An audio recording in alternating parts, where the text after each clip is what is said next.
to this revision video for IB ESS topic 2, and today we're looking at communities, ecosystems, and particularly feeding relationships and energy being passed along in a food chain. So you need to understand why energy is passed along and that it powers the reaction of respiration. And respiration, you should know, is a chemical reaction that produces energy in every cell of your body.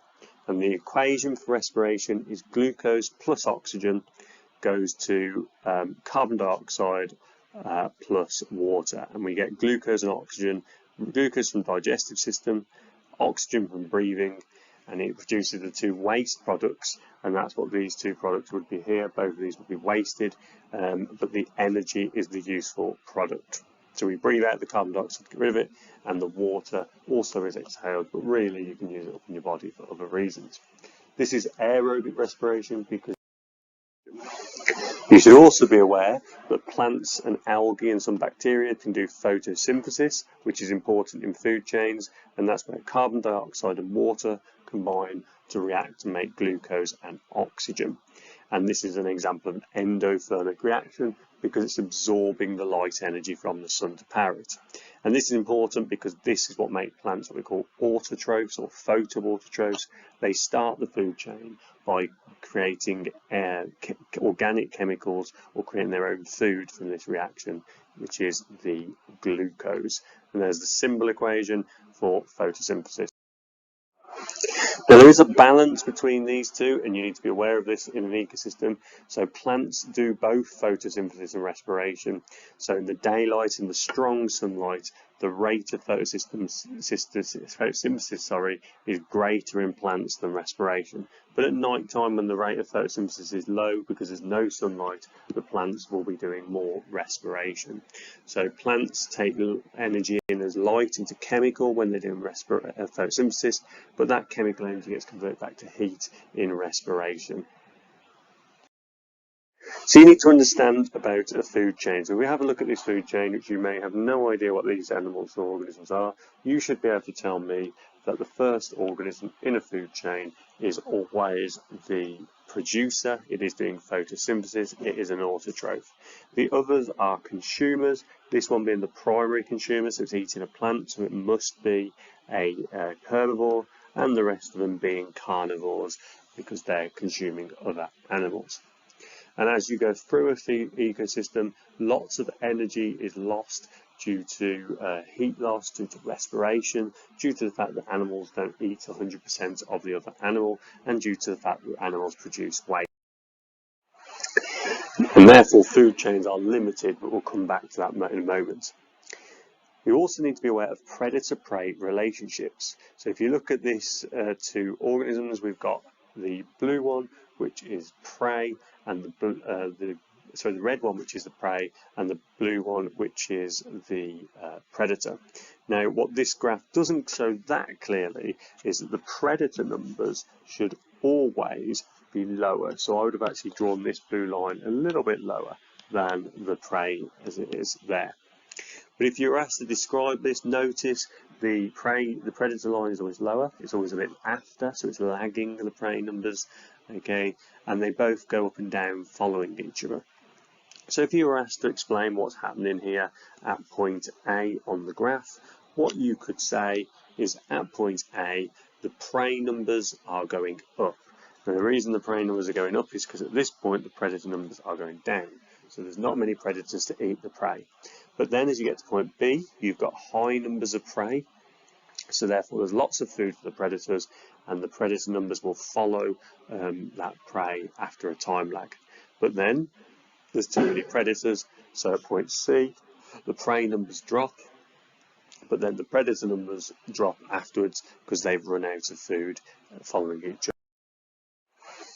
So we can take this idea of populations and food chains and look particularly at different aspects of how we can measure what's happening in the food chain. So you need to have this idea of energy transferred along the food chain. So the idea is the sun emits a huge amount of energy to the earth, but only 1 to 3% of that energy is actually absorbed by the producer or the plant. Now the reason for that is because a lot of that energy simply reflects straight off the plant or travels straight through the leaves and isn't absorbed by the plant.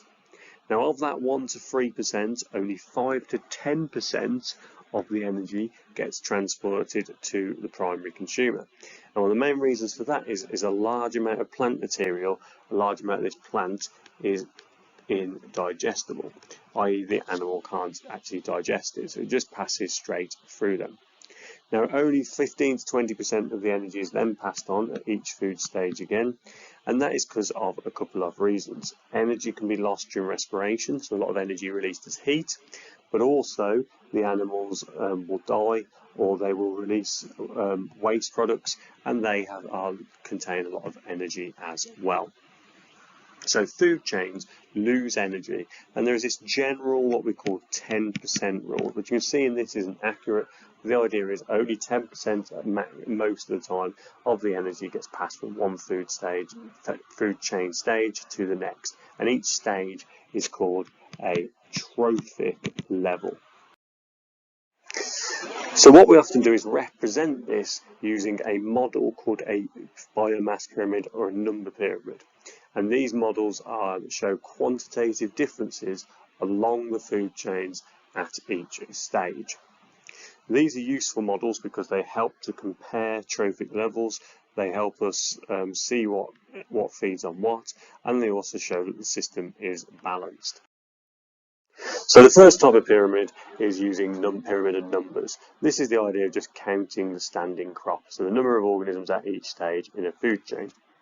The advantages of this is it's really simple to do. You can count them relatively easy. You can compare populations over time, and you can take that data and analyse it quite quickly. And here you can see what you'd expect to see. There's more grass than rabbits in the population to foxes in the population. But there are disadvantages. If you look at these two food chains here, they don't represent the numbers you'd expect, because we can't take into account the size. So obviously the grass here is extremely small, the rabbits are going to be a bit bigger, the foxes are going to be even bigger. But in this example, the tree might be massive, the caterpillars in the middle, and the blue tits are obviously a bit bigger than the caterpillars but smaller than the tree. And that doesn't really tell us much about what's going on. It doesn't account for juveniles that may not be included in this, it only counts for fully grown adults, and large populations may not be represented with a very accurate scale. So we tend to use pyramids of biomass, which is the biomass, the total living mass, which is what biomass means, of all organisms at each trophic level at one time. And traditionally you'd be told that this is a really good thing because the biomass always decreases in a food chain. But that doesn't take into account changes with seasons. So we must, if you're going to measure it, the organism has to be killed, which is a bad thing. Samples only, so it's going to be less accurate. But the time of year also has a big impact. So you can see this example here. The phytoplankton in the ocean massively increases in the summer when the sun's out and it can do photoautotropism, but then it decreases when photosynthesis can't happen in the winter. So a third option, and it also doesn't take into account how long it takes the biomass to be made.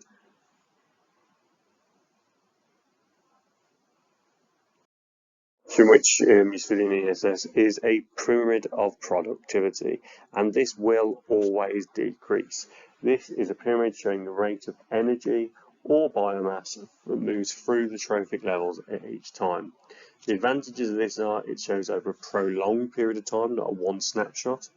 It shows the pyramid always in the way you're expecting to follow the rule of decreased energy transfer. It shows you that you can add solar radiation on top of it to show you how much energy is actually coming into the system. And it's the most accurate measurement of showing actual amounts of energy. The disadvantages: data for energy collection is difficult to collect, and rare species that eat only one food sorry, it's rare that species don't eat one food. So in real life, this wouldn't be this simple because, for example, the mouse would be getting lots of energy from other sources as well as this particular primary consumer. So productivity then is the amount of new biomass created per unit area per time. And as I said, it will always go down because the productivity always drops because there's less and less energy available at each stage in the ecosystem and in each trophic level in the food chain.